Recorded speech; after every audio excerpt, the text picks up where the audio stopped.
But I do believe that there is a peaceful pathway. Peaceful because we would not bring any violence.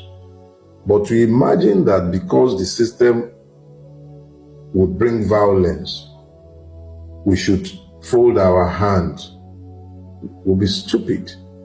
But we must also not forget that the system would bring the violence. So what do you do to bring about a peaceful revolution when the other side is determined to brutally put you down? This is the genius of working together. You speak to the Iranian Revolution, whether you are talking about the one that ousted the Shah or the ones you've seen on your TV screens in recent times, or you speak to the one in Thailand. No, not Thailand. One of these, yes, Sri Lanka, or whatever revolution you're going to speak to, there's something you'll find that is very common. The people act together. There is always a critical mass. There is an agreed agenda behind which the people have been united. In the absence of that, all you find is violence. So, where is the peaceful path? The peaceful path to the Nigerian Revolution exists only in political consensus. I will be proposing 1. Nigeria be restructured into 6 regions in the first instance proposal. These 6 regions should be fairly autonomous, but it should be a federal arrangement. The broad outline for this plan is already in the public space and has been for at least the last 7-8 years. It is the one that is annexed to both Do Not Die in Their War and the imperative of the Nigerian Revolution. It sets out a new vision for building Nigeria. We're currently revising this to include and clarify certain issues. The first of them is that this constitution should have a secession clause that allows regions that are unhappy with the state of Nigeria to be able to leave Nigeria, but only after 10 years of the experiment. There is also going to be an inclusion clause that allows countries that are not within the borders of the current Nigeria to ask to join Nigeria via an agreed process. The beauty of these life programs is that it allows for some extent of interaction.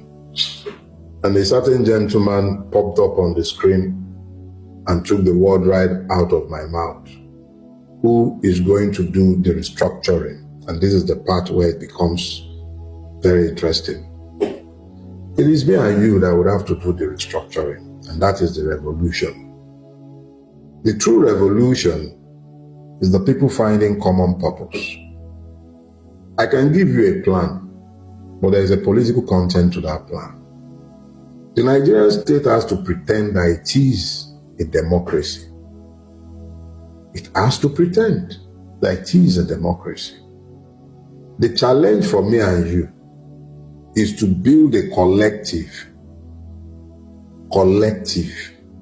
around the ideas that would, remember that the constitutional amendment part is already in the public space and you can feel free to download that.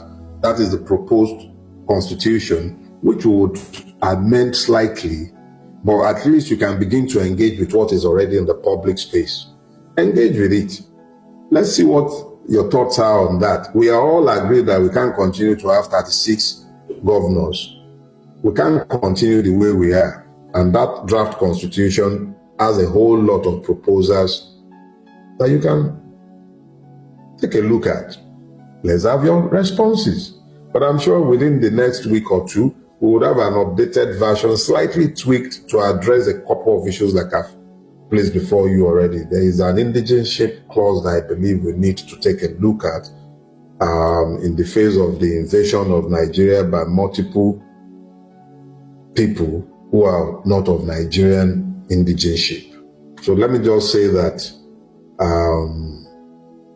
engage with that for starters. But more importantly, there is a political content. We will organize ourselves, and I've hinted you about this last week.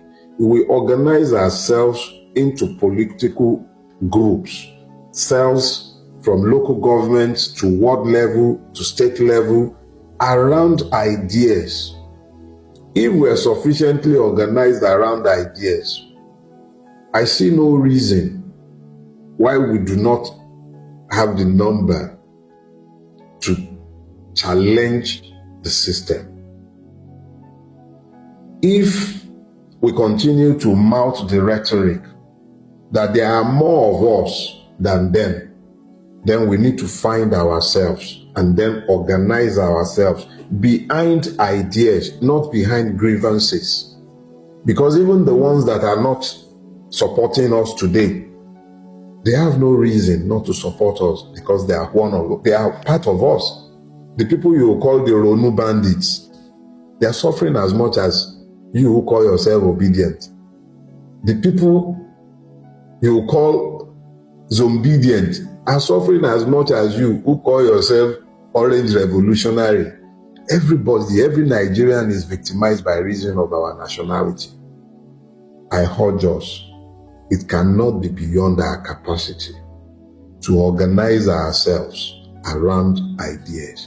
If we are sufficiently organized, then it becomes easier to wrest the kind of concessions that we seek and to forge the new direction that we must. If we don't, we continue to remain on the table. On the table, because we are on the menu. See, peanuts. You see? That's what we are. Just side snacks on the table because we're on the menu. At what point are we going to realize that we cannot continue to circle this same mountain, thinking that endless cycles of elections that are designed to work exactly the way they are working will change anything? It is critical that we understand that it is for us to find a consensus if our country is ever going to change. What we have cannot be salvaged. It is not designed to work for the Nigerian.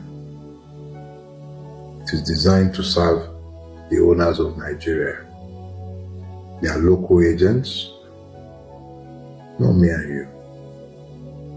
If we are ever going to come out of this, it will be because we found the capacity to unite as one. Understand very clearly that those who have borne arms against the Nigerian state have done so because they had legitimate grievances against the Nigerian state. But the Nigerian state prefers that you do exactly that. The ones bearing arms, killing citizens, are not the enemies of the Nigerian state.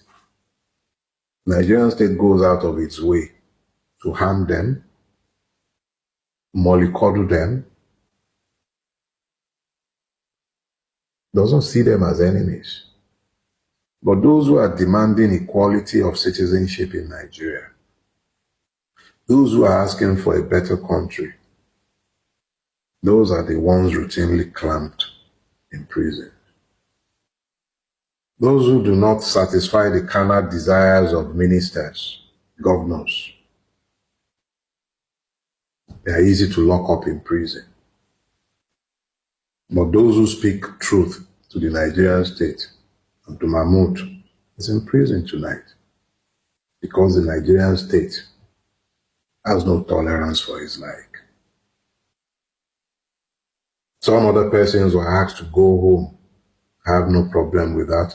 Bring their passports on Monday so that those ones can perfect bail. But Abdul Mahmood, who was already enjoying bail in self-recognitions, who had no conditions attached to his bail, had to be sent to prison. I went to prison in handcuffs. In prison in handcuffs. They took me to court in handcuffs. Yahaya Bello had only his wristwatch.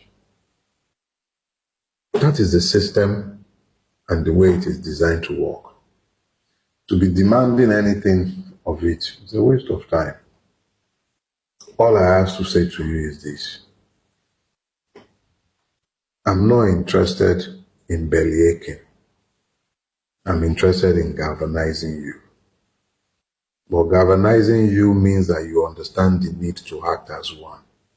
It means that those of you who are students, you need to start working outside the structures of your student unions, which have already been compromised by the state.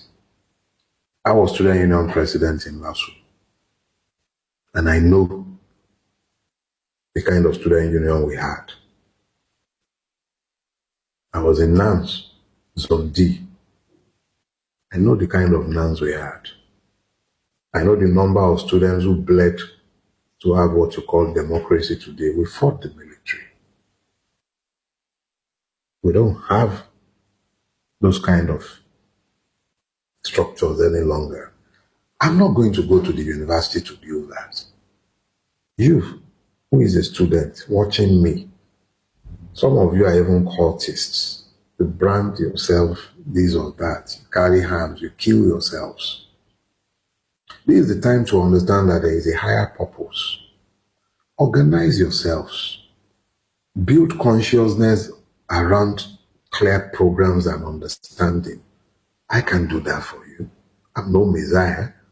If you're waiting for Dele Farotimi to come to your campus to do that for you, you are a very stupid person. Organize your fellow students. Build platforms for consciousness. Call us online. I'm always happy to speak to any collective who has stood behind ideas. We will try our best to provide support structures, and I've alluded to that since last week. If you're a teacher and you see the way your National Union of Teachers is focused on issues, organize yourselves. Transport union workers, market women. Dele Farotimi won't come to your market to do that for you. It's you who has to do that for you. There are no Voltrons coming. No Voltron is coming anywhere. You are the ones who would have to save yourselves. There are no Voltrons. If you know and you elect to be silent, you are not different from the ignorant.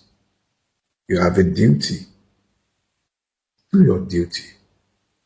Not all of us will come into the public and be speaking Dogon Turenchi like I would, but you have a duty. That duty is owed to your children, is owed to yourself, is owed to posterity. Are you going to leave the country the way it is? You'll sleep Sunday. You have a country where your tax is administered from France. Everybody else is running away from France. Our own winners are embracing France. Security or insecurity today is provided by the Americans. Terrorists are running rampant all over the place. Justice has all but evaporated. They've ensured that elections are rigged ahead of time. They front-loaded the rigging already. You can't change this system working within this system. The only way you can use this system to defeat this system is when you organize yourself politically around clear demand for change. I and a lot of others are happy to offer the leadership. It's not a faceless thing. We are not hiding ourselves and we are not looking for violence. But we will place programs in the public space. And I've started by telling you, go and download what is already available, the proposed constitution. Let that provoke the debates. Let's start with that. I'm sure that very soon, definitely in the month of March, we'll give you the political content. Because reality is that this system is happy with reactions. But I don't believe that reactions will change anything in Nigeria. We need to organize ourselves around ideas.